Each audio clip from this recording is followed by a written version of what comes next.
రెండోది వాడు ఓడిపోయాడు కానీ సావలా. మళ్ళీ వాడికి అపారమైన ధనబలం ఉంది, కులబలం ఉంది, పక్క గవర్నమెంట్ ఉన్నారు 7 మనుషులు తెలంగాణలో.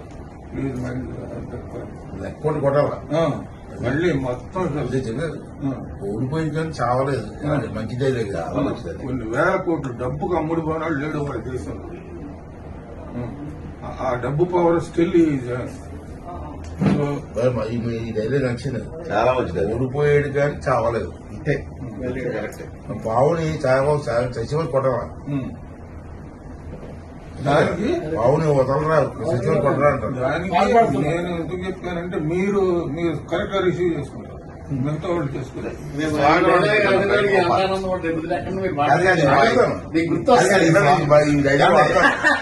ఈ స్వాగతం వాడాలి. సార్ చెప్పింది మీరు మనసు ఎట్లా కనుక్కోవాలి? పెద్ద